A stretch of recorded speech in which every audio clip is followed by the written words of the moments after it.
Ẹ káàbọ̀ sí iléeṣẹ́ wa nílé lóko lọ́nà lẹ́yìn odi wípé ọ̀dẹ̀ ò dùn bí. Ẹ káàárọ̀, etí tẹ́ fi ń gbọ́ wa mà nídìí o. Ojú tẹ́ fi ń rí wa náà kò ní fọ́ láṣẹ Èdùà. Gbogbo ọmọ Yorùbá, lórí ọ̀rọ̀ Venezuela ni mo máa mú wá.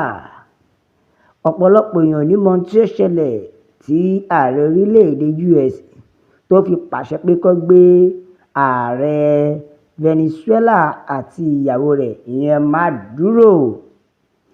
Ọ̀pọ̀lọpọ̀ èèyàn ò ní mọ̀ ọ́n, ṣùgbọ́n ṣé ẹ mọ̀ pé ó nídìí kan tàbí ìkejì nítorí ọ̀rọ̀ ló kómokómo rò wá tí ààrẹ orílẹ̀-èdè US tó fi gbé wọn lóòyẹ̀.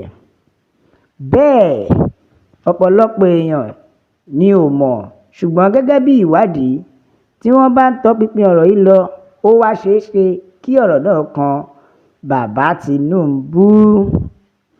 Ọ̀pọ̀lọpọ̀ ò ní mọ̀ ohun tó fa ohun tí ó ṣẹlẹ̀ yìí. Ẹ jẹ́ kí n gbé yín débẹ̀ lódìdí. Àkọ́kọ́ ni wípé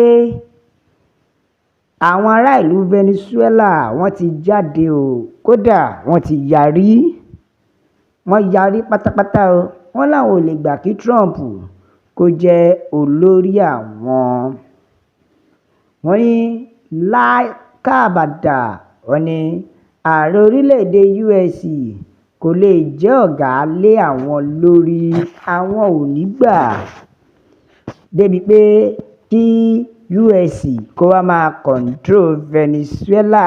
Àwọn ará ìlú ti ya bọ́ta tán o, tí wọ́n yarí tán pátápátá. Wọ́n ní ó sàn wọ́n kí wọ́n máa rúlù ìlú wọn bó ṣe ń ṣe nǹkan wọn lọ, pé àwọn ò fẹ́ àṣẹ láti ọwọ́ orílẹ̀-èdè Amẹ́ríkà.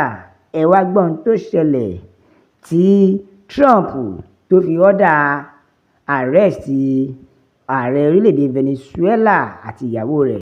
US yarí, wọ́n ní we will run Venezuela.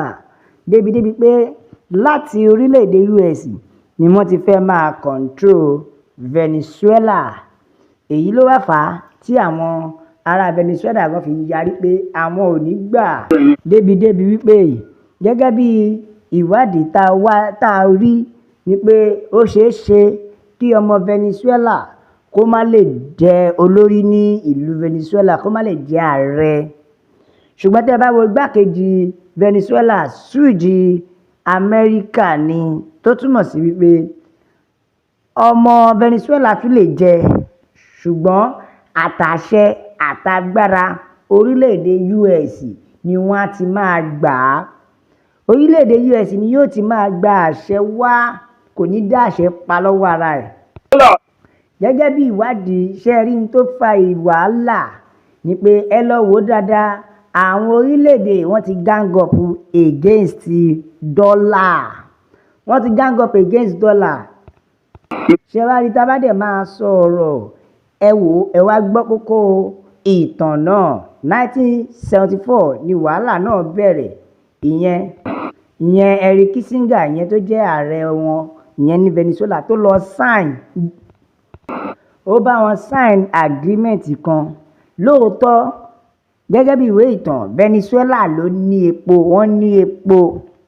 Àwọn fúnra wọn ló develop country wọn. Ṣùgbọ́n problem wọn ni pé wọn ò ní irinṣẹ́ tó máa fi fọ epo yìí. So ní 1974 nígbà tí Henry Kissinger lọ, ó ní àwọn ò ní irinṣẹ́, wọ́n wá lọ bá orílẹ̀-èdè US. Gẹ́gẹ́ bẹ́ ṣe mọ̀ pé àwọn orílẹ̀-èdè US wọ́n ní irinṣẹ́ lọ́wọ́.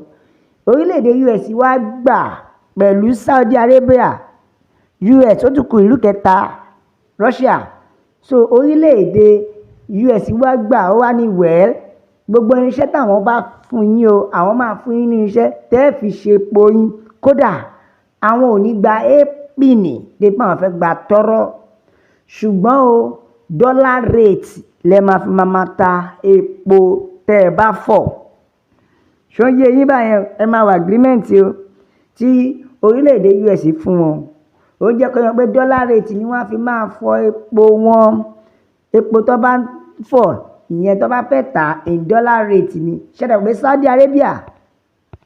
Ṣùgbọ́n nígbà tí ọdún ti gorí ọdún tí ààrẹ ti tẹ́lẹ̀ ti bá US sign náà ìgbà tó wá di ìgbà Maduro ó wá fẹ́ yí gbogbo ẹ̀ padà, ó wá lóun ò bá China ṣe mọ́, òun ò bá dọ́là ṣe mọ́, wípé òun fẹ́ yí padà, òun ló fi lọ ń bá wọn China ṣe.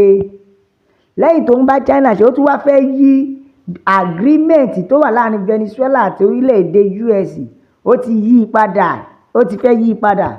Òun wá fẹ́ máa gba rupees àti yuan, kò fẹ́ máa fi dọ́là máa fi tẹ epo mọ́, rupees àti yuan ló fẹ́ fi máa ṣe. Ṣé ẹ mọ̀ pé òun ti lọ kọjú sí ọ̀dọ̀ àwọn China, ó ti gbàgbé orísun tí Venezuela gbà jáde, ó dẹ̀ ti gbàgbé agreement tí wọ́n jọ sign pẹ̀lú orílẹ̀-èdè US.